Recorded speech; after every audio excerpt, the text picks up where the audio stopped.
ზოგადად საქციელო უსაფრთხოება არის ინტერნეტის ძალიან მნიშვნელოვანი თემა, გამომდინარე იქიდან, რომ თითოეული ჩვენგანი იქნებით ფერმენციარული მოპედიტნების მიერ სხვა ტრანსპორტით ვართ ამ საერთო გზის ნაწილი. ამიტომ საქციელო უსაფრთხოების წესების დაცვა არის თითოეული ჩვენგანის მონაწილეობა. ეს კამპანია საჭესთან მხილად დავიწყეთ 2011 წელს, 15 მაისს, როდესაც იყო გაეროს საქციელო უსაფრთხოების აწესებული, იმიტომ რომ გაეროს მიერ ეს 10 წელი მთელი დეკადა 2011-2020 წლებში გამოცხადებულია საქციელო უსაფრთხოების აწესრობა. და მსგავსი სოციალური საგანმანათლებლო კამპანიები, როგორც ეს საჭესთან მხილად, რომელიც ითვალისწინებს მოსახლეობის ცნობიერების ამაღლებას, რაც ყველაზე მნიშვნელოვანია იმისათვის, რომ ეს ციფრი შემცირდეს ავტოსაგზაო შემთხვევის შედეგად გამოწვეული. ეს არის ესეთი მთავარი მიზანი ამ კამპანიის. დღეს შევატარეთ ზუგდიდის დემოკრატიული შემთხვევის ცენტრში, გუშინ ქონდა ქუთაისში. აი ზუგდიდის მონაცემებიდან გამომდინარე, რო გითხრათ, რა მონაცემები აქვს, აი ამ თქვენს სლაიდზე რამდენადაც შევნახეთ, რომელი ადგილი აქვს ზუგდიდს საგზაო ანუ მდგომარეობაში საჭესთან ყოფნის. საბედნიეროდ ნასვამით გამოწვეული ავტოსაგზაო შემთხვევების სიაში სტატისტიკურ საქართველოს სტატისტიკურ მონაცემები ზუგდიდი მე-7 ადგილზეა გასული წლის მონაცემები გახლავდა.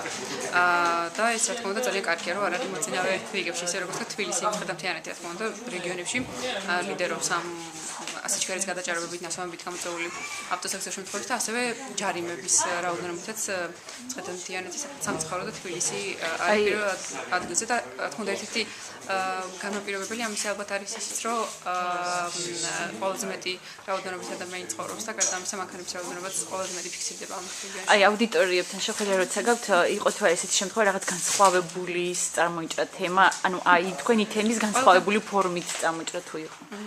ყველგან არის ხოლმე რაღაცა განსხვავებული ხედვა და ამითია საინტერესო სწორედ ფიქრობ რეგიონებში აქტიური რომელი აუდიტორია იყო აი შეხვედრები ქონდათ მე რამდენიმე?